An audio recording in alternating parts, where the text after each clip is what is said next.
Hey folks, Amanda here. Just a quick heads up that from time to time, the Survivor's Guide to Thriving podcast does include some adult language. So if you've got kids with you, you may just want to hold on to this episode to listen to a little later. Enjoy!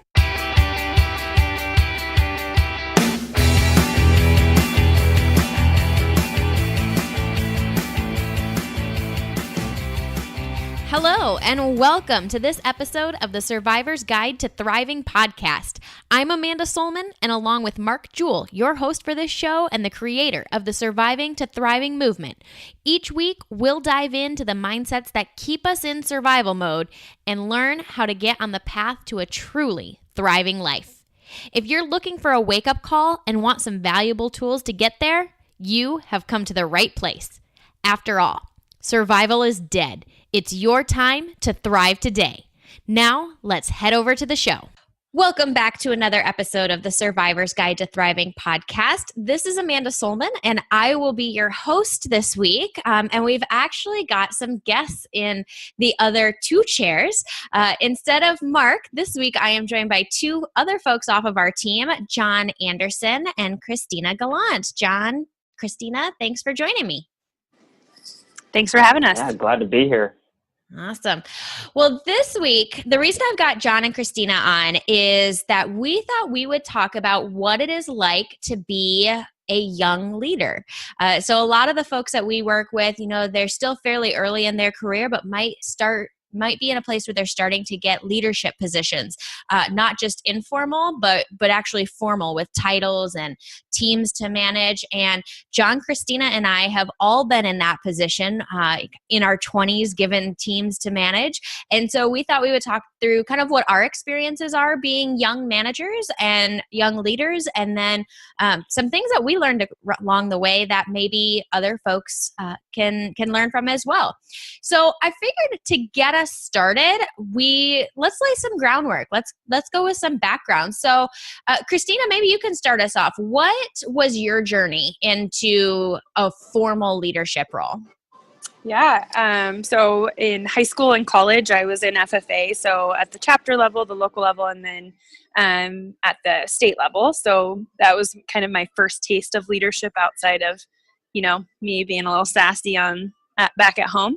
And so in college, I was involved in a lot of different organizations, varying from like young farmers and collegiate young farmers and ranchers to collegiate Republicans, kind of going through all of those organizations.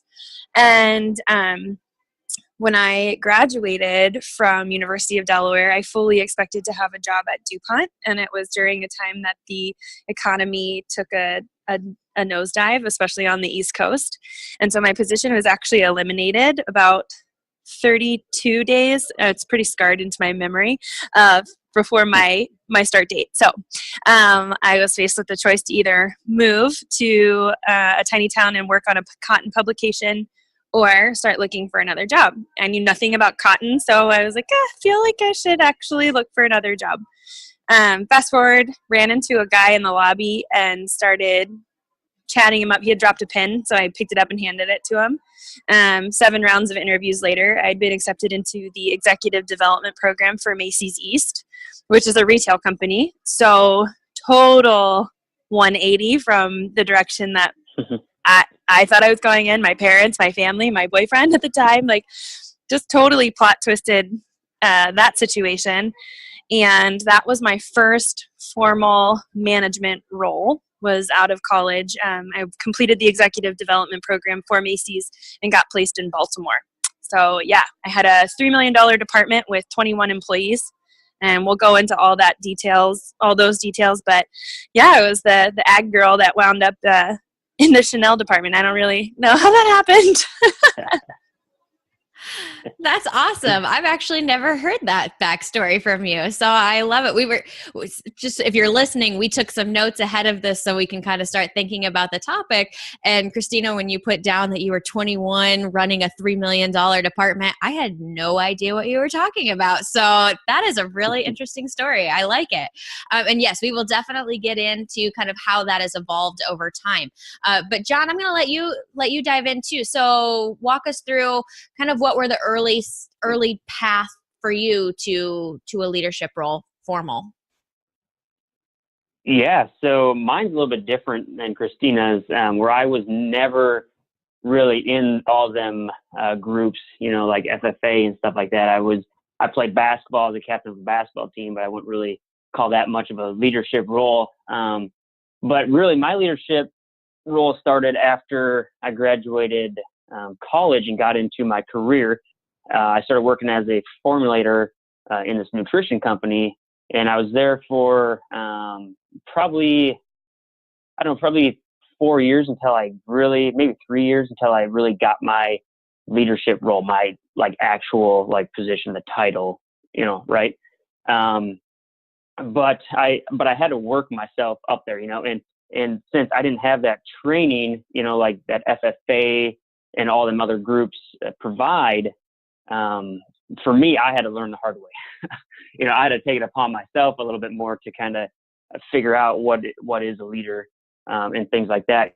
So I took it upon myself to start to develop, my leadership skills, and then like within the company, I won the Founders Award within the nutrition company, which I was told later that I was the youngest one to ever win that award within the company, which I thought that was pretty cool at the time.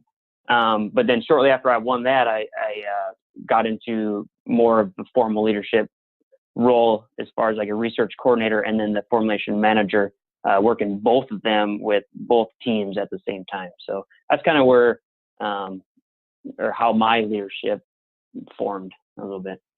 Yeah. So Christina mentioned that she, at least in that early position, was managing somewhere around a team of like 30 folks. John, how many people were you managing in your formulation manager, research coordinator type roles? Well, not 30. That's okay. Just out of curious. No, I think at one point it was about like 8 or 9, two separate teams, a research team with some technicians, a manager, a barn manager, and some interns, and then also my formulation team, a group of other formulation specialists. So not quite as big as Christina's, which I'm thankful for, because that'd be pretty tough. And I understand why. So part of me, like when I came on, or when Amanda, you asked me to be on here, I was excited because, like, first of all, you, Amanda, and Christina are like two of the best young leaders that I know. So like, I'm going to be sitting here just soaking up all of your guys' knowledge so I can bring it and pay it forward. So I'm excited for that. I'm too pregnant for those compliments. They'll have me crying over here on the other side of the screen. Oh, that's too funny. I don't know, John. You might question that once I give my background on some of my path, but yeah. So we got Christina starting out in retail management, John with research team management. My path really. So in my previous role, for anybody who's listened to this show before, I worked for a full service marketing agency, advertising agency. And I worked in account service. So I had always had client management responsibilities, which is kind of like managing a team, but not totally. Mm-hmm. But I didn't have any like employee management, right? I didn't have any direct reports or anything like that. But I moved my way up through the ladder, so to speak, pretty steadily.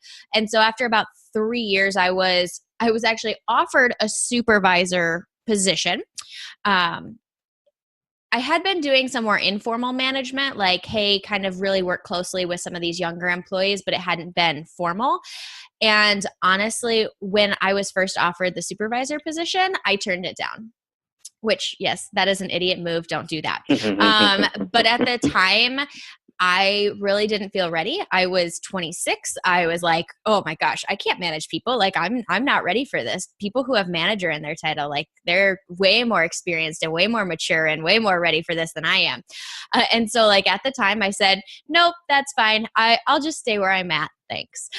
Which again, really dumb. Don't do that. But about 2 months later, I finally came to my senses and I was like, well, if I'm going to be fulfilling all the roles of doing a management position, I might as well get paid to do it. So I was like, okay, never mind. I take that back. Can I have the title and the raise that goes with it? And of course they were all about that. But that was kind of funny, because now looking back at it, I'm just like, why did I say no? And we will get into the reasons of why I said no. But yeah, so that was my journey into a more formal role. And John, I only had one or two people that I managed. So like, again, it doesn't have to be a big team. It's just, it's a good experience to be responsible for guiding some other folks. So we've got a wide range from 30 down to 2 in terms of direct reports. So I think that's a good background for where we're going to go with the rest of our conversation. So Christina, I'm going to swing back to you. Tell me now, so you started kind of in retail at Macy's. How has your leadership journey evolved since that time? Yeah, so I was in retail at Macy's, obviously, and was definitely a little overwhelmed with the amount of responsibility from the jump. As a 21-year-old, I had people on my staff that were actually older than my parents. So there was a lot of ego awareness that came into that, both on my part and on theirs, that we both had things to learn from each other. And so I was also managed. So I was on a team there were 7 of us, and we had one direct manager. And I think the biggest takeaway I had there was what I didn't want to create, the kind of environment I did not want to create for my staff. So just a little backstory on that is that my dad had actually suffered from a stroke while I was at work. And so my family called me and they're like, we need you to come home. So I went to her and I said, I need to go be with my family. And my manager looked at me and told me I needed to reassess my priorities. And so I did, and I left my job. I did not stay on that team. I started looking for a job that night while I was at the hospital with my dad. So, it's nothing against the company. It's nothing against, I had a phenomenal team that actually worked really, really hard for me. And I am grateful to them for all that they did. And I learned from my direct boss exactly who I did not want to be, whether I had a team of 1 or a team of 100. And that was a big management lesson for me, is that you can learn just as much from someone that you don't want to emulate as someone that's in a management role that you do. So I left there and I actually went back to my roots at FFA, and I was a regional manager. So it was totally different because the territory that I was managing didn't work for me. So I needed them just as much as they needed me in order to get my job done. And that was a totally different, I didn't have any direct reports at FFA, but what I was managing was a territory of states and accounts. From there, I went and worked again at another agriculture company. Well, they were a curriculum company. So I was a brand manager. So I helped direct the brand. So again, I only had 2 direct reports. That wasn't nearly the size of Macy's.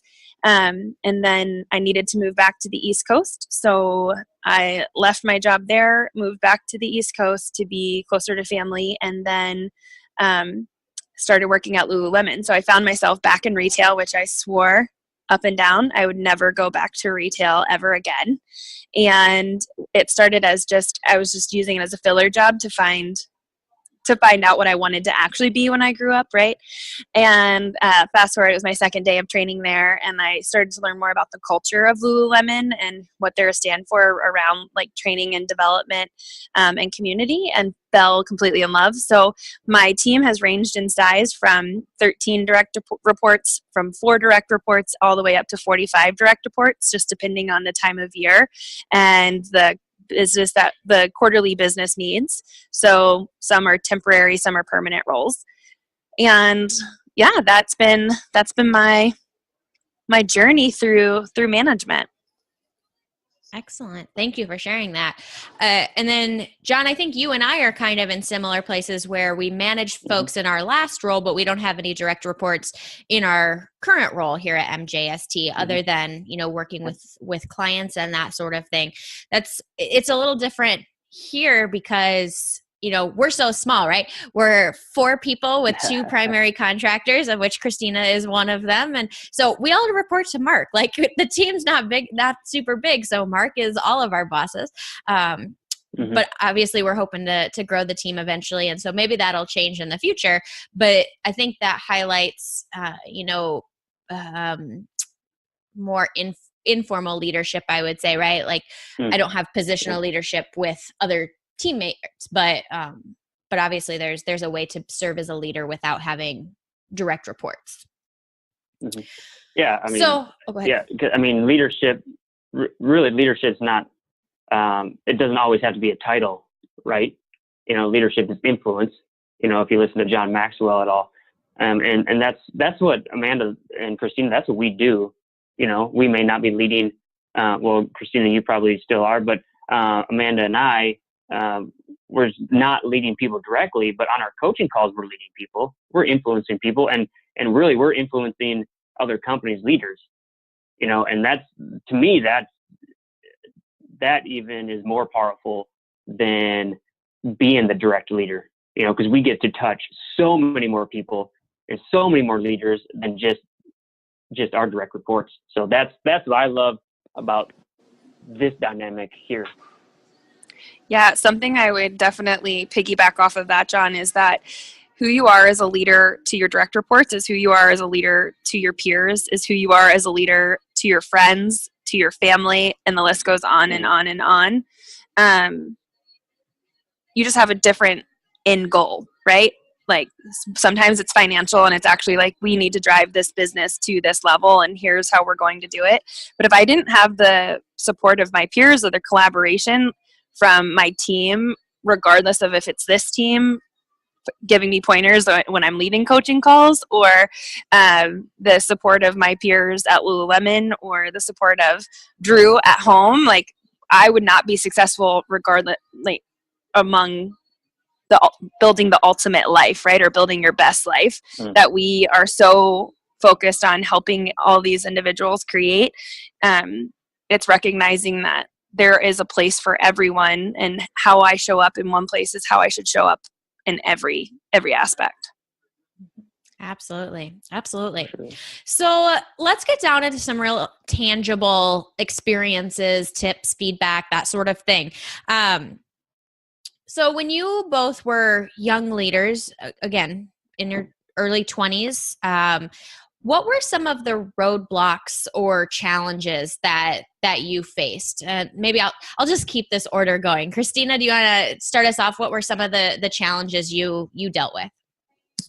Yeah, so there was a couple different challenges, and they ranged from being over supervised, so where I felt I was micromanaged and had no freedom to develop my own best practices or my own path to success, to when I felt under supervised. So then I just felt like I was just floating in the breeze and had no idea what my personal manager thought of my performance, or where I could be better, or where I had no idea anything. I was just out there on my own. And what I realized is that both styles, while they are completely on opposite sides of the spectrum, they made me question my worth. So whether it was the over supervision that made me think like, well, you don't trust me, so why should I even try, to the under supervised position where it's like, you've given me so much freedom, I don't even know where to start. So they both led me to shut down, essentially, in one aspect or the other, and ultimately leave those careers. Like, I'm not with either of those managers anymore. So my buy-in to the company didn't change. I don't disrespect any of my previous employers as a company, but I would not want to really work for them necessarily again because of specific experiences with my manager. So it was kind of that self-worth and questioning my role, and ultimately led me to changing them from that new management perspective. And then as a manager myself, some of the things that I took into consideration was, did the person that I just interacted with leave better after our conversation? Are they clear on my expectations? And do they have the support to complete that? so that, and it's not perfect every time. I'm human. I'm not this like superior ultimate manager, but if I use those lenses when I look at whether it's a project or personal development or whatever it is, then that's helped me ultimately have a better relationship with those that report to me and create a circle of trust so that if I'm out of integrity with one of those areas, they're comfortable to come and talk to me and say what they need. So so that was kind of my journey and my learnings as a young manager into where I'm at now.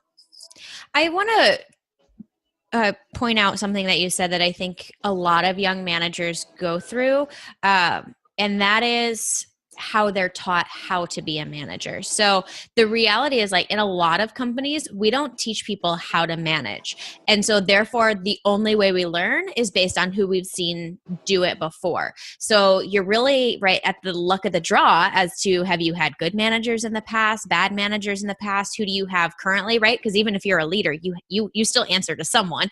So I think that's really interesting as to, you know, whether you're over supervised, under supervised, or you hit that Goldilocks just right? Like, it makes a big difference because, you know, hopefully companies are starting to invest in teaching their managers how to manage. I know that's why we developed our Thriving Leader program, was to help those people learn how to manage others. But the reality is that doesn't always happen. So it is highly dependent on who you've seen manage in the past.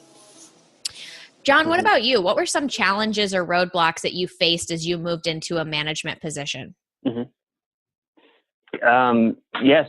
part of it, I'm going to piggyback off Christina, is, you know, like, what was a leader really? You know, like, I had no formal training of what a leader was. I kind of got through into this so-called leadership role, right? And like, all of a sudden I have these direct reports or these people I'm trying to lead, and really I have their career in my hands, right? So for me, it was like, now what is my role? Like, what do I do? For me, I had to get over like myself a little bit, if that makes sense, right? So I had to realize that I didn't have all the answers, right? I'm not going to have all the answers, and nor should I have all the answers, right? And that's where I had to lean on my team for that.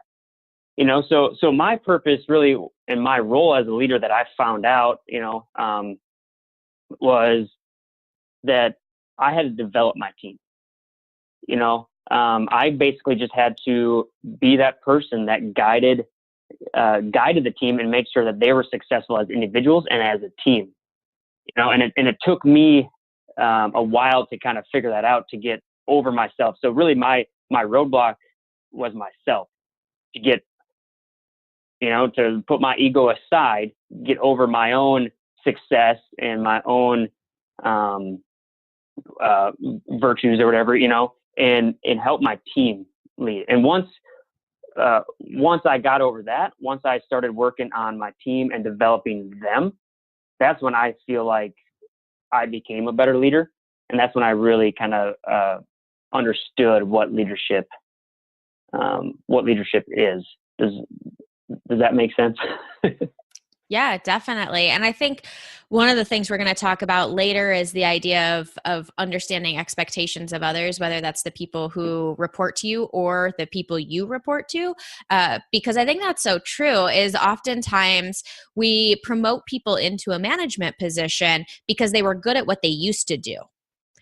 And again, it goes back to, we don't train people how to manage, but the reality is we also don't tell them what we expect of them as a manager. We don't tell them how they should lead their team. We don't tell them, you know, what are the expectations of a leader, right? Like, so there's a lot of just unknowns quite often when we move people into a leadership role. So I think that's a totally fair challenge to have to navigate through if no one's given you that direction. So we've all had experience, you know, with within a company where there's some good, like, great leaders that we would like to be. Like, that's like the example that we should be, right? Of the leader that we should be. And then there's some other leaders that are probably not real good, right? And they probably shouldn't be in the position they are in, right? So we've had that experience, right? So for me, what I found is, like, as I was trying to figure out what my role is, how do I become a better leader, for me, it was like I needed to spend more time with the good leaders, but in all reality, they didn't really have time for me, because they're busy. And I mean that's fair. I understand. So for me, I had to take it upon myself to develop myself. So that's when, and I had a good boss that I think that he's one of the better leaders that I've been around. But he did take little bits of time, and he pushed me to figure it out for myself, right? Instead of just here, this is what a leader should be in this package, right? But no, he pushed me to figure it out myself. So I read the books, I listened to YouTube and podcasts, and figured out and took bits and pieces of all these leadership styles, and then developed my own, right? And instead of trying to copy somebody else's. And I think that's what's important. And, or what I believe is important is if you can be authentic in your leadership style, right? Because that's what people are going to follow. They're going to follow someone that's authentic and somebody who is who they say they are, and it took me a while to kind of figure that out. But it was when we don't have that mentor there to kind of help us and tell us what to do, we got to take it upon ourselves to do it and figure it out, and that was a little bit of a challenge for me, is that there was kind of an example, but I didn't have the time to spend with those leaders to really learn. So I just had to do it myself, which turned out pretty good, I think. I'd agree. Yeah, John, I think that's such a great call out, is that your development is your responsibility, whether you have a manager or not. Some of my best employees, I don't sit around and think at night like, I wonder what Jill wants to sit around. I don't have an employee named Jill, so if anyone from my team listens to this, they'll be like, what? But anyway, what Jill wants to be developed in. But what I can look at is what Jill's actively pursuing herself, to know like, okay, I can make time for a 30-minute conversation to give her some pointers, or connect her to who's better than me at this, because that's the biggest thing as a manager, is you don't need to know all the answers, but you need to know who has them, so that you can connect your team or yourself to that individual when you need that specific answer. And that the biggest piece of that is my employee developing themselves, so that I even know what they want to know. Because if I'm spending time training you in operations and you have no passion to grow there, I'm going to exhaust you and you're going to leave me, because you're going to be like, all Christina wants to talk to me about is operations, and I want to learn about building relationships and networking, right? So or social media, or insert whatever area of interest here, right? So if there's anyone listening that's frustrated because they feel like their managers aren't giving them the information that they need, have you shared with them what you want to know? And do you have a performance gap? Is that why they're sharing what you don't want to know? So getting curious about that and starting that conversation, being an activator around that. I think that's a really good point. One of the roadblocks or challenges that I faced that, probably to an extent we all face in a lot of different roles, and management is just one of them, is believing in myself enough that I deserve to be there, right? I think a lot of us have heard of imposter syndrome, like, oh my gosh, I don't deserve to be here, and someday somebody else is going to finally figure that out. That was real for me. Honestly, that's the reason why when somebody said, hey, I want to promote you into a supervisor position, that I said no, because I did not see myself as someone capable of doing that yet. I think I always thought maybe down the road, but definitely not that soon. And so that was a challenge for me that, I joke that it only took me 2 months to finally get my head on straight and take that promotion. But it took those 2 months for me to realize oh, what that other person is seeing in me is real. I am capable of doing this. I'm already doing it in a lot of different ways. So that took some self-reflection to really get to the point where it's like, oh, okay, I should trust myself more, because clearly other people around me trust me. And so I'm the last one to jump on this train, apparently. But I would say that was probably my biggest challenge, is just believing that I was qualified to be in the position in the first place. I put 2 others on our list that I just want to touch base on and get some of your feedback on, because I don't know that these were necessarily challenges that I struggled with. Maybe the two of you could weigh in on that. But they're ones that I hear either from people who are early in their career who aspire to be in a leadership position, or who have been moved into a leadership position and are having trouble getting buy-in from people around them. So the two things that I have heard is from folks who are interested in a leadership position but can't seem to get the promotion because they haven't, quote unquote, paid their dues yet. Right. So maybe somebody has said to them, oh, that position's not available to you until you've put in X number of years, or, oh, no, you have to work your way through this chain of processes or positions until you can get there. So I'm curious, have either of you run into that situation, or would you have suggestions as to how somebody might deal with it? Yeah, my company actually, you cannot grow into a new role unless you've developed someone into your current role. So while you might be role ready, you're not going anywhere if you don't have a successor that can move seamlessly into the position you currently hold.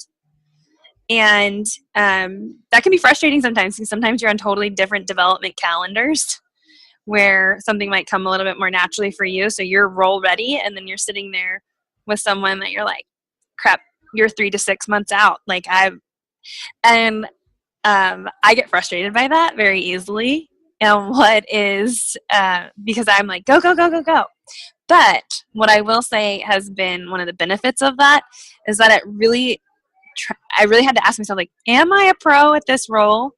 And if I can't get this person up to speed on how to do what I do, then I'm not a pro, because I've not developed them in a powerful way. So I technically am not role ready. And that was a hard process for me to go through, ego-wise, and learning that my ego is not my amigo.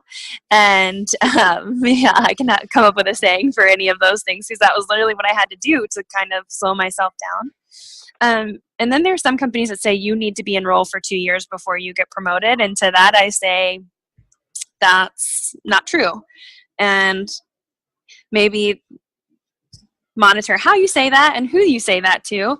But if you're role ready, then don't limit yourself because there's a calendar year that's like the norm. You don't have to be the norm. It might take you 2 years to be role ready. It might take you 4, or it may take you 6 months. So if you know your worth, add tax, and then make sure you're communicating that to your boss, and sharing, like, here's where I'm winning, here's where I'm seeing opportunities, so that you're constantly developing. Again, that conversation around your development, if everyone's on the same page, then they might actually decide you're role ready before you do, which is the situation you were in, Amanda. Like, they knew what you were up to, and you needed a little more time to process, and that's okay too.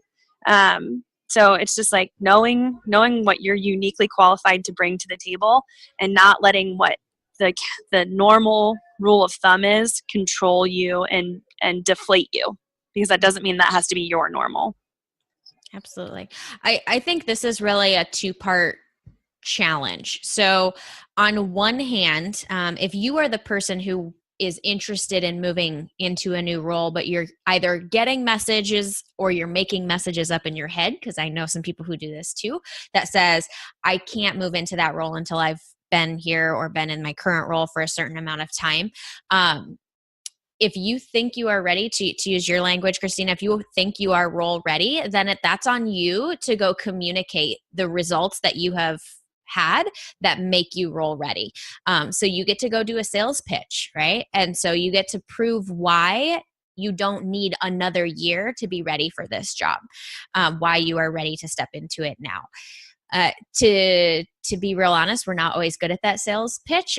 Again, this goes back to what I was not very good at, and especially, not that this doesn't happen with everybody, but I do want to call out, especially women are really bad at feeling as though they need to meet every single bullet point on the job description before they even throw their name in the hat. I think other people do that, but we know that it is especially prominent amongst young women. So again, if you think you're ready and you think you meet like 80% of the qualifications, go after it. Go put your name in the hat and give it a go. So I think that's like the one side of the paying your dues argument. The other side is, if you are a company that has the mindset that someone cannot lead until they've been there 5, 10, 15 years, you are going to get left behind. I'm going to be really super honest. That was something I really respected in the company that I used to work for. Is it was based on, can you do the next job? If you can do the next job, I do not care how old you are. And so like I got a promotion pretty much on calendar every year because I demonstrated that I could do the job and move my way up. There were other people who were in roles longer because they needed the extra time to work into that. But if you're a company who is only looking at the quantity of time someone spends in any given role, I think you're really going to struggle with a succession plan for who's going to replace your people at the top in the long run. So it's a two-parter. The other challenge that I hear people talk about is the idea of earning respect, specifically earning respect from your team. So let's say you've been moved into a management position. You are the formal leader. You are the boss. And now you've got to get your team to buy in to follow you. And I think that's especially hard for people who are young, but also who maybe look young. I know that's something that I've always struggled with is I look like I'm 16. So, that's a challenge. So John, I'm curious, in your role when you were at the nutrition company, I believe you had some people on your team who were older or farther along in their career than you were. Is that correct? Yeah, for sure. There was people much older than I was. Yeah. So how did you go about getting their respect? So this is actually something that I had asked a fellow leader within the company about, because when I was taking on some of these individuals that were a little bit older than myself, I was like, how do I earn their respect, right? So I went out and asked it, and one little piece of advice that I got, and I don't know if it's the best advice, but the one piece of advice I got was just work harder than them. And I don't know if that's the best advice, but it helped break the barrier for sure for at least this one individual, my barn manager, right? So I was out there sweating with him. Like when he was out in the barn, I wasn't just coordinating the research and making sure the trials were getting done. I was out there in the barn working side by side with him, working up a sweat,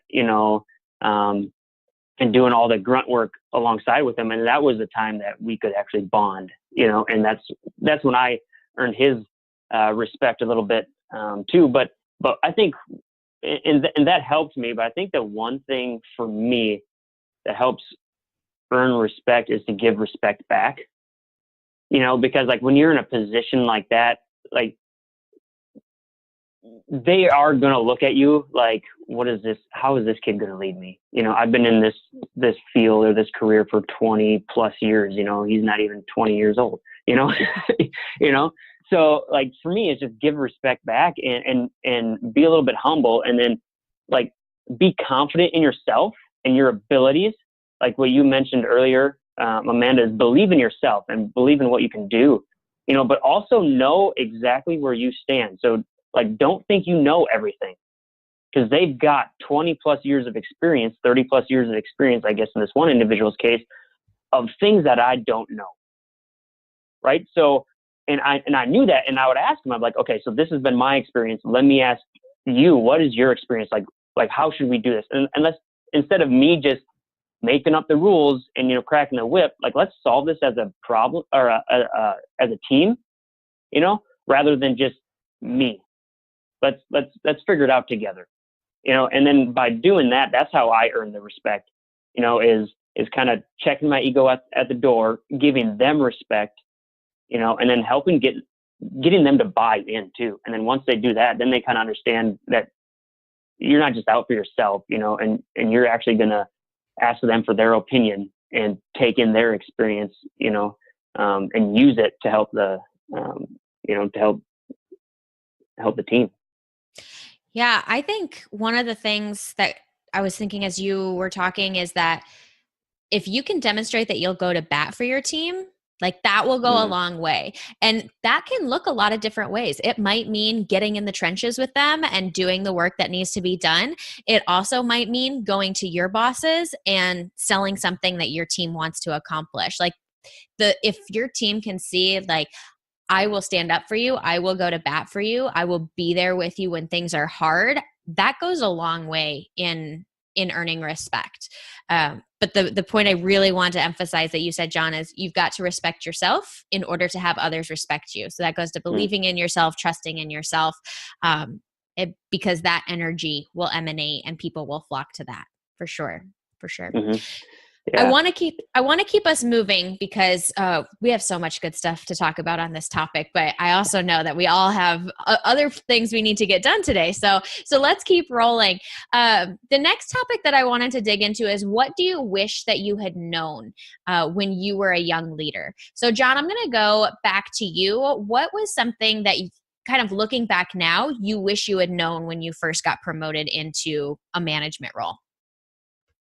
There's so many things. I can't even narrow it down to one. But one thing is,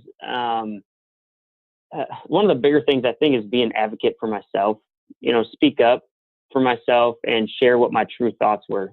As I look back about some of the mistakes I had done as a young leader, is to not stick up for myself. Because there was a lot of times that I'd be sitting in a meeting with all these PhDs, and I don't have a PhD, if you didn't know. You could probably tell by the way I speak. But this is pretty intimidating.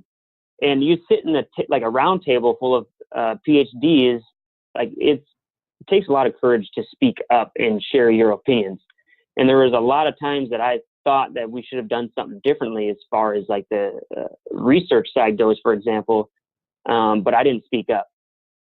And turns out, a month or two down the road, while we're that far into a trial, that very thing came up and destroyed our trial.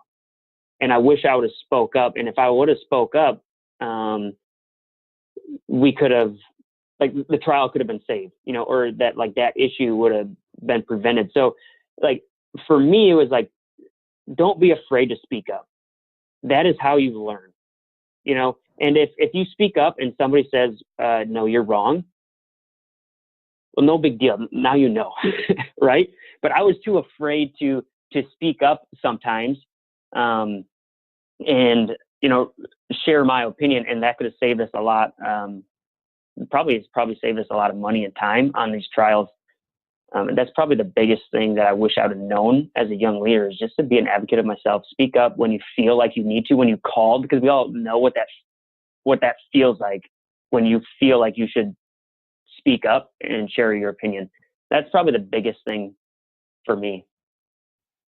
Gotcha. Definitely advocate for yourself. That goes at a lot of levels, but definitely as a young leader, especially when you now as a leader start sitting in on some of these higher level meetings, right? Because if you're a team manager, now you might be involved in, management meetings, executive team meetings, so on and so forth, that you might not have been in your previous role. So I think that's a really good one, John. I like that. Christina, what about you? What's some things that you wish you would have known when you were kind of first put in a management role? Yeah. First thing is definitely be ready for any response when you are speaking up. I had a really hard time in the beginning controlling my reactions if I had already decided how the conversation should go and then it didn't go that way. So that's definitely one big piece. And again, it's eliminating ego from the conversation. And then the other piece is, the better you listen, the more successful you'll be. So being a learner always, getting curious always, and really listening with the intention to know and understand rather than the intention to respond will elevate you. And I wish I would have learned that a little bit earlier on, rather than feeling like I needed to always project myself in a certain way and I needed to be a bulldozer and I needed to go in and rule the room and make sure everyone knew I was in there and all of these things. And, that served a purpose at first when it was surface level. And then once it got a little bit deeper, there were a lot more learnings that were to be had, for sure. Good stuff. Good stuff. Lots of listening. Lots of listening. Okay. The ones for me that I wish I had known, the first two kind of go hand in hand. So I wish I had known that it's okay to create your own leadership style based on your strengths. And as part of that, that just because you're the boss doesn't mean you have to be bossy or doesn't mean you have to be a jerk about it, right? When I first got promoted into a supervisor role, another reason besides the fact that I didn't really believe in myself, that I didn't want the role, is because I had in my head that like the boss has to be this really buttoned up, kind of tight wad, grumpy, whatever, which I don't know why I had that belief, because I definitely didn't have managers who were like that. But for whatever reason, like I just had a negative connotation in my head of what it means to be the boss. And so for me, I wish I would have learned a little earlier that every manager is different and that you can create your own leadership style based on kind of who you are. I had a really good manager who was really super strategic thinking and big picture and really creative. And those aren't necessarily the same strengths I have, whereas I might lead from a place of, how can we be really buttoned up and deliver the best possible product because I'm super detail oriented, but how can we all keep growing because I'm also high self-improvement. So like I manage and I lead from a different place than maybe other managers would. And so I wish I kind of would have learned that a little bit earlier, because I think it would have made it easier on myself. And then the second lesson that I wish I would have learned a little earlier is that sometimes people will see your leadership potential before you do, right? So John, you earned that award. Christina, you got put in that executive development program. I got told I should be promoted, and so sometimes because we're stuck in our own heads and we see our own flaws, we see our own insecurities, that sometimes other people will see our potential before we do. And I guess the lesson that I now know that I wish I had learned earlier is that if you trust the person who sees your potential, trust that their opinion is accurate. Even if you might not believe it, if you trust them, trust that their opinion of you is pretty good. And because that was what was for me, the manager who was trying to promote me, like I really trusted her. And so I wish that I would have trusted that if she said I was ready, then I was probably ready. But you live and learn. So all righty. We are winding down. And so I want to take us here into our last question, which is, why do you think it is important to give young professionals the opportunity to lead? So we're going to switch gears, switch perspective. I hope I just ran into my mic. I hope that but we're going to switch perspectives here. So we have been talking, advice for young leaders. But let's switch gears and look at those who are in leadership positions today. Why should they, when they have a new management role or they have a promotion that needs to happen or they have a new position that's opened up, why should they consider some of their young professionals as possible people to fill those roles? Christina, I'm going to go to you first. What are your thoughts? Yeah. So the first one is, if they never try, then you'll never know and they'll never know. So your responsibility as a manager is to train these individuals, and they're trusting you with their career. So you owe it to them to trust them with the ability to do things and giving them the space to fail faster. So setting them up with the intention of like, this is the training piece that I'm giving you. So you are clear on your expectations. And then I'm going to give you space to experience it on your own and try it here. And we're going to come back for a coaching style of conversation, where I can give you direct feedback about what happened, what went well, what didn't go well, because they might not fail, but the faster they fail, the faster they learn, and the faster they succeed, the faster they learn. So it's up to you to provide them with that opportunity. And the last piece that I like to leave is if I were hit by a bus tomorrow, would my whole team suffer because I didn't develop someone to take my role? And if my answer is yes, then I'm not doing my job. So, yeah. Yeah, I think so Christina and I were on a coaching call yesterday, and it was in a little different context, but we used the hit by a bus scenario. It's a really good perspective shift if you think you are like the only one who can do a job, or you're the only one who can lead. Like, start asking yourself, if I were hit by a bus tomorrow, what would I do? And I think that's an excellent application in this conversation as well.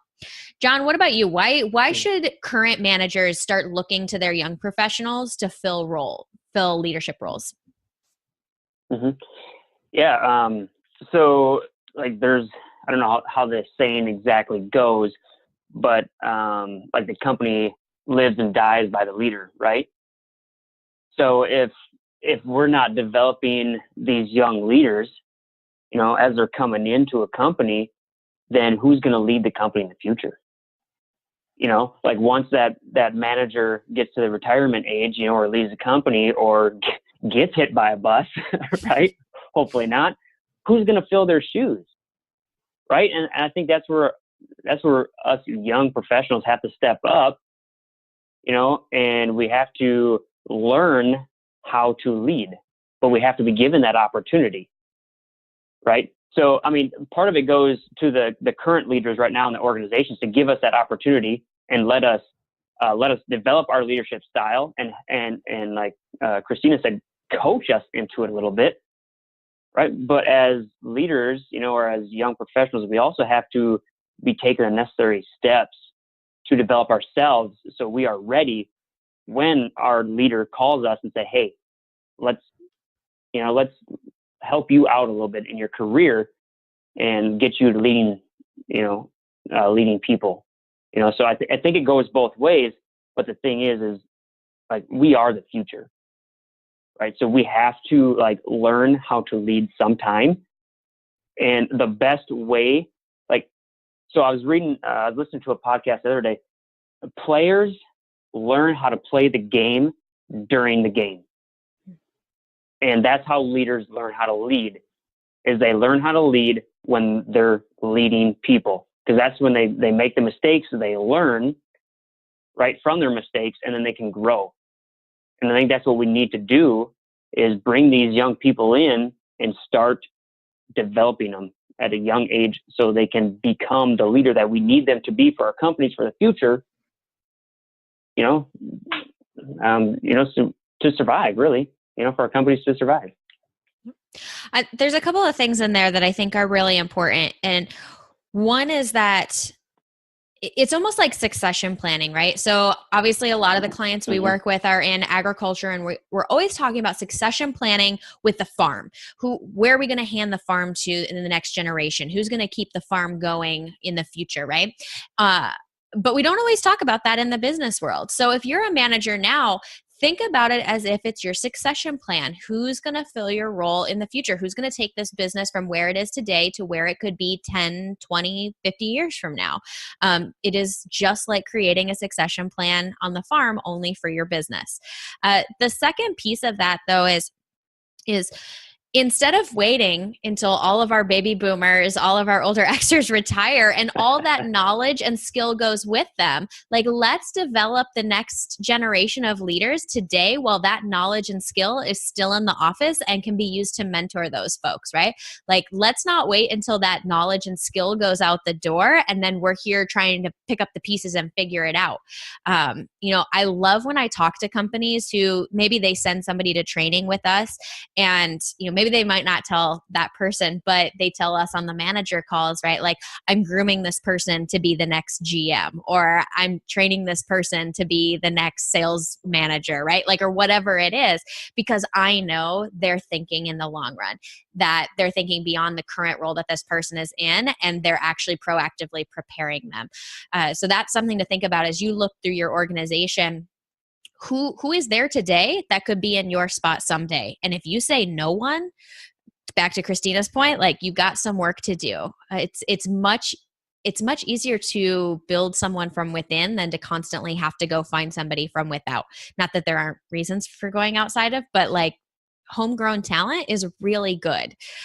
So that's kind of John and Christina on some things that I was picking up from you. I guess the other just take home message that I would send on this topic is that leadership ability and age are not directly correlated, right? Like there's nothing that says, oh, because you're 35, now you'll be a good manager. Like that's dumb. Although honestly, I think there are some companies out there that think that like, oh, you're going to have some milestone birthday and now you're qualified to manage others, right? Like that's really dumb. So what I would actually push for is like, what are the strengths of a person that makes them potentially be a good leader? So, maybe, we have some clients who are really high developing others' strengths. That person might be a really good manager, right? So now it's giving them the experience to apply that in a management setting. So instead of waiting for the milestone birthday, like provide people with opportunities and then help them get the experience to flesh out that skill a little bit, because they will never, one of you already said this, but they will never learn to lead if they don't practice. So it's about giving people the opportunity to practice so that when that succession planning time comes, somebody is able to step into your shoes. So good conversation, everybody. I know Christina is off to go do some training with some folks. I'm sure John has got some exciting things lined up this afternoon. I've got to go jump on a coaching call. So we're going to wrap this bad boy up for the day. John, Christina, thank you so much for coming on the show. For both of you, this is your second episode back, so I'm glad we didn't scare you off the first time. And as always, if you like what you hear, jump on over to markjeweltraining.com. We've got lots of other great resources, and we hope to connect with you there, maybe out on one of our social media channels. So as always, survival is dead, and it's your time to thrive today. Go get it. Thanks for tuning in to the Survivor's Guide to Thriving podcast. You can find the show notes and links to all the resources mentioned in this episode by heading over to markjeweltraining.com/podcast. And if you feel so inclined, we'd love it if you could head over to iTunes and leave us a rating and review. That's what helps us move up in the charts so that more people can find us and start their surviving to thriving journey. See you next week.